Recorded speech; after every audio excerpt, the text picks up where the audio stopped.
Many investors now screen companies for their environmental, social, and governance standards. That should be a good thing, but then why are they still investing in China?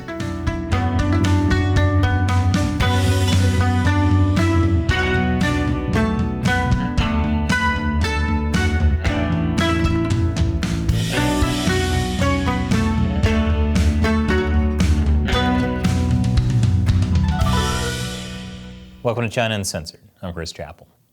For many foreign investors, China is the land of opportunity, the El Dorado of capital markets. When China was coming out of the Cultural Revolution, it couldn't make a lot of things itself, or at least not well. This created an opportunity for foreign businesses to come in, and they sure did. China has 1.4 billion people, which means that even just a fraction of them buy a company's product, that company can get filthy rich.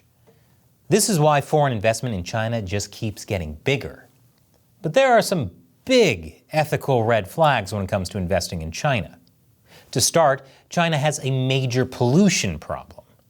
In a push to make Chinese Communist Party officials rich, develop the economy, China's basically trashed the environment. That's thanks in large part to its use of coal, which has badly polluted Chinese cities.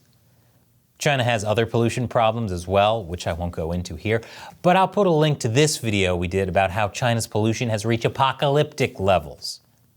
Thanks in large part to China's coal consumption, China emits more CO2 than all other developed countries combined, which, as you can imagine, made China pretty unpopular at the COP27 climate summit this summer.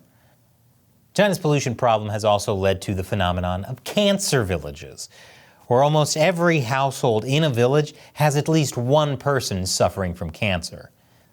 Not to be outdone by its environmental record, though. China's human rights record is equally bad, maybe worse, although it's kind of like comparing apples and oranges. Terrible apples and horrible oranges. The nonprofit Freedom House gave China a 9 out of 100 for freedom this year. Meanwhile, Reporters Without Borders gave China one of the lowest rankings in the world for press freedom. As in, there are only 5 countries that are worse, including Iran and North Korea. And the U.S. State Department has designated China a country of particular concern for violating religious freedom. The U.S. has also accused China of committing genocide against the Uyghurs, a mostly Muslim ethnic minority. That includes locking up at least 1 million Uyghurs in concentration camps. Even the UN, which has been deeply compromised by China, says this potentially constitutes a crime against humanity. In 2019, an independent tribunal in the UK found that China forcibly harvests organs from prisoners of conscience. And if anyone dares criticize the Chinese Communist Party, they can legally be disappeared and tortured. I could go on, but I think you get the idea. Then there's China's censorship, which is what keeps the lid on the pressure cooker despite all these problems. Besides creating a great firewall that blocks outside information from China's internet, China has created a surveillance system that uses AI to track people by their appearance, their cars, and their phones. China requires its citizens to use their real names on the internet so they can easily be tracked down if they run afoul of censors. And China even requires people to do a face scan to get a new phone, which is bad, but not as bad as having to do a face scan just to get some toilet paper. Clearly, that's the real outrage here. While the Chinese Communist Party was busy building George Orwell's dystopian society from 1984, the investment world came to their senses and stopped investing in China. At least that's how the story should have gone. Unfortunately, the exact opposite happened. I'll tell you more after the break. Welcome back. There's a newish trend in the investment world called ESG, which stands for environmental, social, and governance investing. The idea is that investment decides which companies succeed and which fail. And what better way to improve the world than investing in companies that support good values? Sounds like a good thing, right? The problem is, money is always a bigger priority, and ESG standards can be easily manipulated. The idea of ESG, or socially responsible investing, has been around since at least the 1970s, but it really took off in the last 10 years or so. This chart shows the number of signatories on the United Nations Principles for Responsible Investment, or PRI. PRI is basically the UN's take on ESG principles. In its definition of PRI, the UN lists things like climate change, pollution, human rights, modern slavery, bribery and corruption, and political lobbying. Now here, it looks like environmental, social, and governance issues are all given equal weight. But in reality, the focus of most ESG investments is on the environment. And of those environmental issues I listed earlier, climate change is by far the main issue. Even the UN admits that climate change is the highest priority ESG issue facing investors. So since China is basically a walking climate disaster, and even plans to build more coal power plants than it already has, you might think ESG investors would realize China isn't a green investment. But no, like I said earlier, when it comes to making money, what really matters is this kind of green. Here's how the World Economic Forum justifies this doublethink.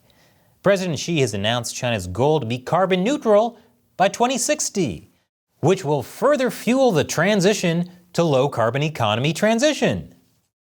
Never mind that China has also said it will continue increasing its CO2 emissions through 2030. Others claim China is definitely committed to going green because it's the biggest manufacturer of renewables equipment.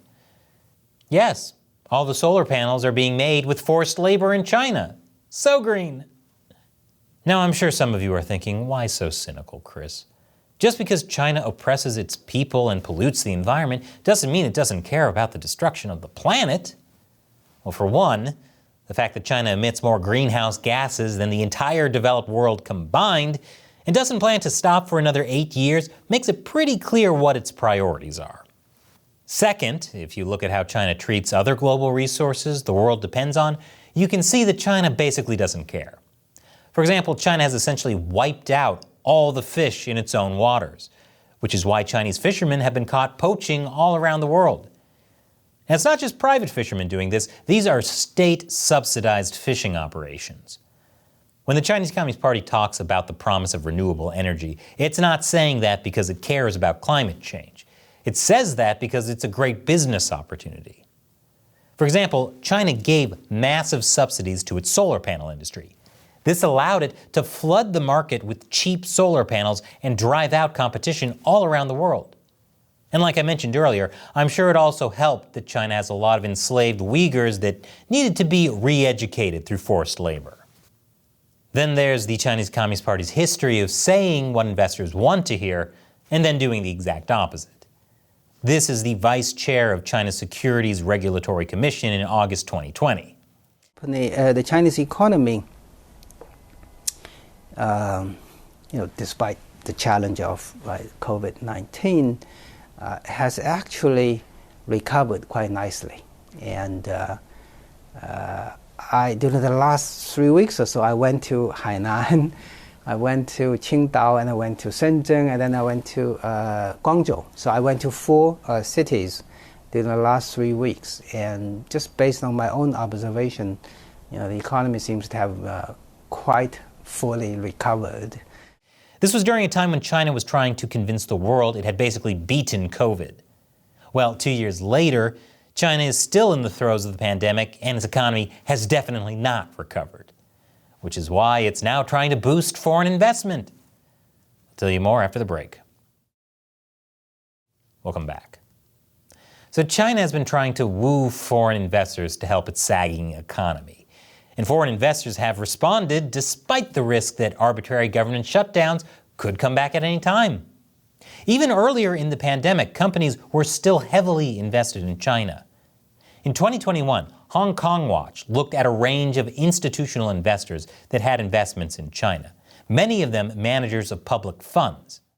All of them used ESG language to describe their investment principles. But when you look at the companies they invested in, let's just say they had a pretty loose interpretation of ESG.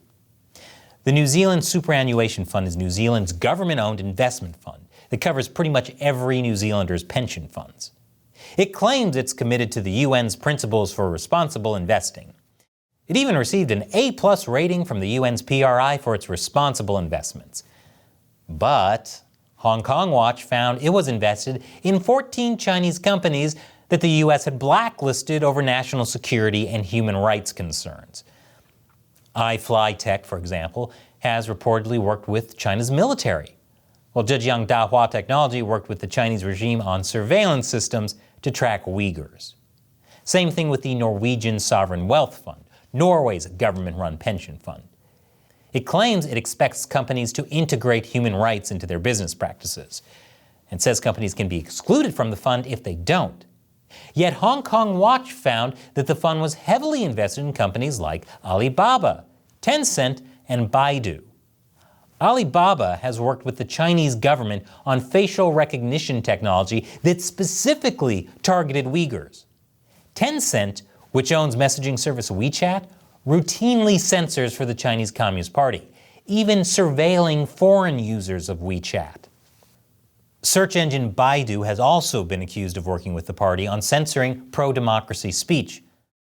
Last month, financial services firm Morningstar downgraded the ESG rating for Tencent and Baidu over their censorship of the Chinese internet. So that's all pretty bad. And then there are the foreign funds invested in China's state-owned energy companies. The UK Parliamentary Contributory Pension Fund is the pension scheme for British members of Parliament. In addition to being invested in Tencent and Alibaba, it has hundreds of thousands of pounds invested in Sinopec. Sinopec is owned by the state enterprise Sinopec Group. Sinopec has close links with the Chinese military and state, developing body armor for the Chinese military as well as being the largest oil and gas refining company in the world. Now, according to a 2021 report the pension fund put out, the stewards of the fund are supposed to screen for human rights violations as well as climate change risks.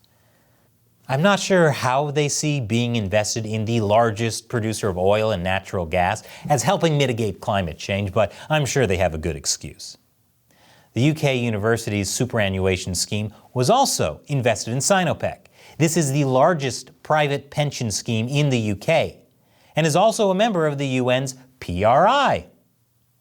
Now, these aren't the only institutional funds invested in China. Many others, like JP Morgan Chase and BlackRock, are also heavily invested there. But just because it's common doesn't make it okay. Companies that claim to follow ESG principles are making the term almost meaningless by investing in China. And not just because of the Chinese Communist Party's human rights and environmental violations. It's also because the Communist Party's system of civil-military fusion means that all companies in China, whether they're private or state-owned, are ultimately under the control of the state.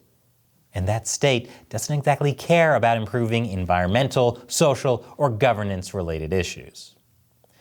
And remember, China Uncensored is able to keep making episodes like this because of viewers like you who contribute to the show through the crowdfunding website Patreon.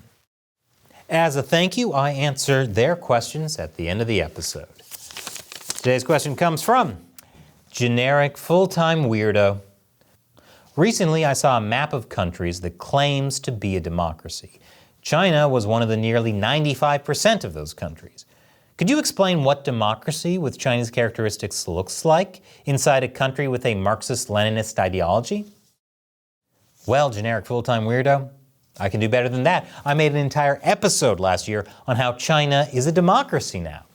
Or rather, on how the Chinese Communist Party is doing this huge propaganda campaign to co-opt the term democracy. Yes, the Chinese Communist Party has a way better democracy than the stupid United States with their stupid mass voting. The best type of democracy is one person, one vote. And that person is Xi Jinping. How does China's so-called democracy fit in with Marxism-Leninism? Perfectly. It's even in China's constitution. You see, it's the Chinese Communist Party, under the guidance of Marxism-Leninism, that's leading the People's Democratic Dictatorship.